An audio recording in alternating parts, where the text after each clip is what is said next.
ತ್ರಿಲೋಕಮನ್ನ. November 21.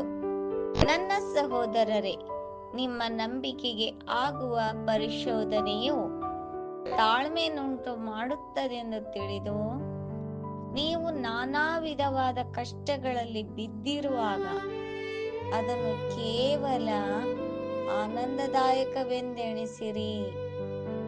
ಯಾಕೋಬನ ಬರೆದ ಪತ್ರಿಕೆ 1ನೇ ಅಧ್ಯಾಯ 2-3 ವಚನ. ಪರೀಕ್ಷೆಗಳೆಲ್ಲ ಮುಗಿದು ಹೋಗಿ ಜಯಶಾಲಿಗಳೊಳಗೆ ನಮಗೆ ತಕ್ಕ ಸ್ಥಾನ ದೊರಕುವುದನ್ನು ಪ್ರತಿಯೊಬ್ಬನು ಆಶಿಸುವನು.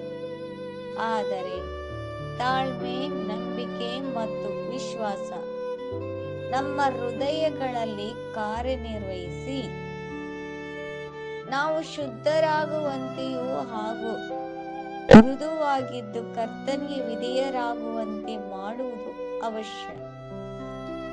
ನಮಗಾಗುವ ಪರೀಕ್ಷೆಗಳಿಂದ ಕಲಿತ ಪಾಠಗಳು ನಮಗೆ ಲಾಭ ತರುವುದಾದರೆ ನಾವು ಸಂಕಟಗಳಲ್ಲಿಯೂ ಆನಂದ ಪಡೋಣ. ಇವುಗಳು ನಮ್ಮ ಗುಣವನ್ನು ಬಲಪಡಿಸಿ ನಾವು ಸತ್ಯದಲ್ಲಿಯೂ ನೀತಿಯಲ್ಲಿಯೂ ದೃಢವಾಗಿದ್ದು ನಮ್ಮ ಬಲಹೀನತೆಯ ಬಗ್ಗೆ ಎಚ್ಚರದಿಂದಿದ್ದು ನಮ್ಮನ್ನು ನಾವು ಕಾದುಕೊಳ್ಳೋಣ. ಒಂದು ವೇಳೆ ನಮ್ಮ ಹೋರಾಟದ ಒಂದು ಭಾಗದಲ್ಲಿ ಮಾತ್ರ ಜಯ ಸಾಧಿಸಿದ್ದರೆ ಅದು ನಮ್ಮ ಅನುಕೂಲಕ್ಕಾಗಿಯೇ ಎಂದು ತಿಳಿದುಕೊಳ್ಳೋಣ.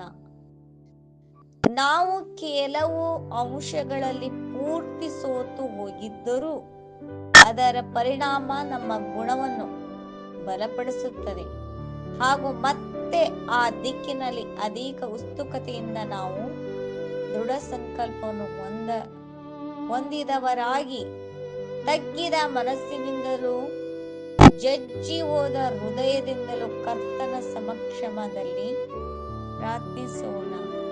ರಿಪ್ರೇಟ್ ನಂಬರ್ 3001. ನಮಸ್ಕಾರ, ಎಲ್ಲರಿಗೂ ಈ ಡೀಪ್ ಡೈವ್ಗೆ ಸ್ವಾಗತ. ಇನ್ನು ನಾವು ಒಂದು ತುಂಬಾನೇ ಆಸಕ್ತಿಕರವಾದ ಆಲೋಚನೆಯ ಮೇಲೆ ಗಮನ ಹರಿಸೋಣ. ಕಷ್ಟದ ಸಮಯದಲ್ಲಿ ನಾವು ಸಕಾರಾತ್ಮಕವಾಗಿರೋದು ಹೇಗೆ ಅನ್ನೋ ಪ್ರಶ್ನೆಗೆ ಉತ್ತರ ಹುಡ್ಕೋಣ. ನಮ್ಮ ಮೂಲ ಸಾಮಗ್ರಿ ಡೈಲಿ ಹೆವನ್ಲಿ ಮನ್ನಾ ಅನ್ನೋ ಗ್ರಂಥ, ಅದರ ನವೆಂಬರ್ 21 ಭಾಗ. ಇದು ಶುರುವಾಗೋದೇ ಒಂದು ಅಚ್ಚರಿಯ ಮಾತಿನಿಂದ. ಬೇರೆ ಬೇರೆ ಥರದ ಕಷ್ಟಗಳು ಬಂದಾಗ ಅದನ್ನ ಒಂದು ದೊಡ್ಡ ಖುಷಿಯ ವಿಚಾರ ಅಂತ ಅನ್ಕೋಬೇಕು. ಪ್ರಾಮಾಣಿಕವಾಗಿ ಹೇಳಬೇಕಂದ್ರೆ ಇದು ಕೇಳೋಕೆ ಸ್ವಲ್ಪ ವಿಚಿತ್ರ ಅಲ್ವಾ? ಖಂಡಿತ. ಸಂಕಷ್ಟದಲ್ಲಿರುವಾಗ ಯಾರು ತಾನೇ ಖುಷಿ ಪಡ್ತಾರೆ? ಇದರ ಹಿಂದಿನ ತರ್ಕವಾದ್ರೂ ಏನು? ಹೌದು, ಮೊದಲ ಓದಿಗೆ ಇದು ತರ್ಕಕ್ಕೆ ವಿರುದ್ಧವಾಗಿ ಕಾಣಿಸುತ್ತೆ. ಆದ್ರೆ ಇಲ್ಲಿ ಖುಷಿ ಅಂದ್ರೆ ನೋವಿನಲ್ಲಿ ನಗಬೇಕು ಅಂತಲ್ಲ. ಈ ಪಠ್ಯದ ಪ್ರಕಾರ ಆ ಖುಷಿ ಬರೋದು ಆ ಕಷ್ಟದ ಫಲಿತಾಂಶದಿಂದ. ಈ ಪರೀಕ್ಷೆಗಳು ನಮ್ಮ ಹೃದಯದಲ್ಲಿ ಒಂದು ಶುದ್ಧೀಕರಿಸುವ ಕೆಲಸ ಮಾಡ್ತವೆ ಅಂತ ಹೇಳುತ್ತೆ. ಶುದ್ಧೀಕರಿಸುವ ಕೆಲಸ ಅಂದ್ರೆ ನಮ್ಮಲ್ಲಿರೋ ಅನಗತ್ಯ ಅಹಂಕಾರ, ಸ್ವಾರ್ಥ ಅಥವಾ ಭಯ ಇವನ್ನೆಲ್ಲ ತೆಗೆದುಹಾಕಿ ನಮ್ಮನ್ನ ಇನ್ನು ಉತ್ತಮ ವ್ಯಕ್ತಿಗಳನ್ನಾಗಿ ಮಾಡುತ್ತೆ. ಸರಿ. ಅಂದ್ರೆ ಇದೊಂದು ರೀತಿ ಪಾತ್ರವನ್ನು ನಿರ್ಮಿಸುವ ಪ್ರಕ್ರಿಯೆ. ತಾಳ್ಮೆ, ನಂಬಿಕೆಯಂತಹ ಗುಣಗಳನ್ನು ಬೆಳೆಸುತ್ತೆ ಅಂತ ಹೇಳ್ಬೋದು. ನಿಖರವಾಗಿ. ಆದ್ರೆ ಇದು ಕೇವಲ ಒಂದು ಆಧ್ಯಾತ್ಮಿಕ ಪರಿಕಲ್ಪನೆನಾ ಅಥವಾ ನಿಜ ಜೀವನದಲ್ಲಿ ಇದರ ಪ್ರಾಯೋಗಿಕ ಪ್ರಯೋಜನಗಳಿವೆಯಾ? ಒಳ್ಳೆ ಪ್ರಶ್ನೆ. ಇದು ಕೇವಲ ಒಂದು ಅಮೂರ್ತ ಕಲ್ಪನೆ ಅಲ್ಲ. ಈ ಪಠ್ಯದ ಪ್ರಕಾರ ಈ ಪ್ರಕ್ರಿಯೆಯು ವ್ಯಕ್ತಿಯನ್ನ ಚಾರಿತ್ರ್ಯದಲ್ಲಿ ಬಲಶಾಲಿ ಮಾಡುತ್ತೆ. ಸತ್ಯ ಮತ್ತು ನ್ಯಾಯದ ಪರವಾಗಿ ನಿಲ್ಲೋಕೆ ಬೇಕಾದ ಧೈರ್ಯವನ್ನ ಕೊಡುತ್ತೆ.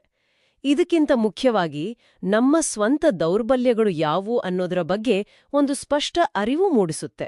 ಸರಿ, ನಮ್ಮ ಮಿತಿಗಳು ನಮಗೆ ತಿಳಿದಾಗ. ಹೌದು, ಆಗ ನಾವು ಹೆಚ್ಚು ಜಾಗರೂಕರಾಗಿರ್ತೀವಿ ಮತ್ತು ವಿನಮ್ರರಾಗ್ತೇವೆ. ಇಲ್ಲಿಂದ ವಿಷಯ ನಿಜವಾಗಿಯೂ ಸ್ವಾರಸ್ಯಕರವಾಗುತ್ತೆ ನೋಡಿ. ಈ ಪಠ್ಯ ಕೇವಲ ಕಷ್ಟಗಳನ್ನೇ ಗೆಲ್ಲೋದ್ರ ಬಗ್ಗೆ ಮಾತ್ರ ಮಾತಾಡಲ್ಲ, ಬದಲಾಗಿ ಸೋಲಿನ ಬಗ್ಗೆಯೂ ಮಾತಾಡುತ್ತೆ. ಹೌದು, ಸಂಪೂರ್ಣ ವೈಫಲ್ಯ ಕೂಡ ಪ್ರಯೋಜನಕಾರಿ ಅಂತ ಹೇಳುತ್ತೆ. ಇದೊಂದು ಅದ್ಭುತವಾದ ಆಲೋಚನೆ. ಸಂಪೂರ್ಣ ಸೋಲು ಹೇಗೆ ಒಳ್ಳೆದಾಗಲು ಸಾಧ್ಯ? ಹೌದು, ಮತ್ತು ಈ ಅಂಶವೇ ಈ ಪ್ರಾಚೀನ ಪಠ್ಯವನ್ನು ಇವತ್ತಿಗೂ ಪ್ರಸ್ತುತವಾಗಿಸುತ್ತೆ. ಇದು ಕೇವಲ ಸ್ಥಿತಿಸ್ಥಾಪಕತ್ವ ಅಥವಾ ರೆಸಿಲಿಯನ್ಸ್ ಬಗ್ಗೆ ಮಾತ್ರ ಅಲ್ಲ, ಆಧುನಿಕ ಮನೋವಿಜ್ಞಾನದಲ್ಲಿ ಆಂಟಿಫ್ರೆಜೈಲ್ ಅಂತ ಒಂದು ಪರಿಕಲ್ಪನೆ ಇದೆ. ಆಂಟಿಫ್ರೆಜೈಲ್. ಹೌದು, ಅಂದ್ರೆ ಕೆಲವು ವಸ್ತುಗಳು ಅಥವಾ ವ್ಯವಸ್ಥೆಗಳು ಒತ್ತಡ ಅಥವಾ ಆಘಾತದಿಂದ ಮುರಿಯೋ ಬದಲು ಮತ್ತಷ್ಟು ಬಲಗೊಳ್ತವೆ. ಈ ಪಠ್ಯ ಕೂಡ ಅದೇ ಆಳವಾದ ಸತ್ಯವನ್ನು ಒಂದು ಆಧ್ಯಾತ್ಮಿಕ ದೃಷ್ಟಿಕೋನದಿಂದ ಹೇಳ್ತಿದೆ. ವಾವ್, ಆಧ್ಯಾತ್ಮಿಕ ಆಂಟಿಫ್ರೆಜಿಲಿಟಿ. ಚೆನ್ನಾಗಿದೆ ಈ ಪದ. ಅಂದ್ರೆ ಸೋಲು ಅನ್ನೋದು ಒಂದು ಅಂತ್ಯ ಅಲ್ಲ, ಅಲ್ಲ, ಬದಲಿಗೆ ಮತ್ತಷ್ಟು ಬಲಶಾಲಿಯಾಗಲು ಬೇಕಾದ ಒಂದು ಏನದು ಕಚ್ಚಾ ವಸ್ತು. ನಿಖರವಾಗಿ. ಸೋಲಿನ ಅನುಭವ ನಮ್ಮನ್ನ ವಿನಮ್ರರನ್ನಾಗಿಸುತ್ತೆ ಮತ್ತು ಮುಂದಿನ ಬಾಲಿ ಇನ್ನಷ್ಟು ಸಿದ್ಧತೆಯೊಂದಿಗೆ ಪ್ರಯತ್ನಿಸಲು ಪ್ರೇರೇಪಿಸುತ್ತೆ. ಹೌದು, ಸೋಲಿನ ಆಘಾತವೇ ಪಾತ್ರವನ್ನು ಗಟ್ಟಿಗೊಳಿಸುತ್ತೆ, ಭವಿಷ್ಯಕ್ಕಾಗಿ ನಮ್ಮನ್ನು ಸಿದ್ಧಪಡಿಸುವ ಸಾಧನವಾಗುತ್ತೆ. ಹಾಗಾದ್ರೆ ಸೋಲನ್ನ ಒಂದು ನಷ್ಟ ಅಂತ ನೋಡೋ ಬದಲು ಅದೊಂದು ಹೂಡಿಕೆ ಅಂತ ನೋಡ್ಬೋದಾ? ಖಂಡಿತ. ಭಾಗಶಃ ವಿಜಯಗಳು ಕೂಡ ಪಾಠ ಕಲಿಸುತ್ತವೆ, ಆದರೆ ಸಂಪೂರ್ಣ ಸೋಲು ನಮ್ಮ ಅಡಿಪಾಯವನ್ನೇ ಪರೀಕ್ಷಿಸಿ ಅದನ್ನ ಇನ್ನೂ ಬಲಪಡಿಸುವ ಸಾಮರ್ಥ್ಯ ಹೊಂದಿದೆ ಅಂತ ಈ ಪಠ್ಯ ಸೂಚಿಸುತ್ತೆ. ಆದ್ರೆ ಒಂದು ಕ್ಷಣ ವಾಸ್ತವಕ್ಕೆ ಬರೋಣ. ಪ್ರತಿಯೊಬ್ಬರೂ ಕಷ್ಟಗಳಿಂದ ಬಲಶಾಲಿ ಆಗುವುದಿಲ್ಲ ಅಲ್ವಾ? ಕೆಲವರು ಕುಸಿದು ಹೋಗ್ತಾರೆ, ಮಾನಸಿಕವಾಗಿ ಜರ್ಜರಿತಲಾಗ್ತಾರೆ. ಈ ದೃಷ್ಟಿಕೋನ ಆ ಕಠೋರ ವಾಸ್ತವವನ್ನು ಕಡೆಗಣಿಸ್ತಿದ್ಯಾ? ಇದು ಬಹಳ ಮುಖ್ಯವಾದ ಪ್ರಶ್ನೆ. ನೀವು ಹೇಳಿದ್ದು ಸರಿ. ಈ ಪಠ್ಯವನ್ನ ನಾವು ಅದರ ಮೂಲ ಸಂದರ್ಭದಲ್ಲಿ ಅರ್ಥ ಮಾಡಿಕೊಳ್ಬೇಕು. ಇದು ಒಂದು ನಿರ್ದಿಷ್ಟ ನಂಬಿಕೆಯ ಚೌಕಟ್ಟಿನಲ್ಲಿ ಬರೆಯಲ್ಪಟ್ಟಿದೆ. ಇಲ್ಲಿ ಪ್ರತಿಯೊಂದು ಪರೀಕ್ಷೆಯ ಹಿಂದೆ ಒಂದು ದೈವಿಕ ಉದ್ದೇಶ ಇದೆ ಅನ್ನೋ ನಂಬಿಕೆನೇ ಅಡಿಪಾಯ. ಓಹೋ. ಹಾಗಾಗಿ ಆ ನೋವು ಅರ್ಥಹೀನವಲ್ಲ, ಅದಕ್ಕೊಂದು ಗುರಿ ಇದೆ ಅನ್ನೋ ಭಾವನೆಯೇ ವ್ಯಕ್ತಿಗೆ ಶಕ್ತಿ ಕೊಡುತ್ತೆ. ಸರಿ ಸರಿ. ಆ ನಂಬಿಕೆಯ ಚೌಕಟ್ಟು ಇಲ್ಲದಿದ್ದಾಗ, ಹೌದು, ಕಷ್ಟಗಳು ಕೇವಲ ವಿನಾಶಕಾರಿಯಾಗಿ ಪರಿಣಮಿಸಬಹುದು. ಇಲ್ಲಿ ಸಂತೋಷ ಇರೋದು ನೋವಿನಲ್ಲ, ಬದಲಾಗಿ ಆ ನೋವಿನಿಂದ ಸಿಗೋ ಫಲಿತಾಂಶದ ಮೇಲಿನ ನಂಬಿಕೆಯಲ್ಲಿ.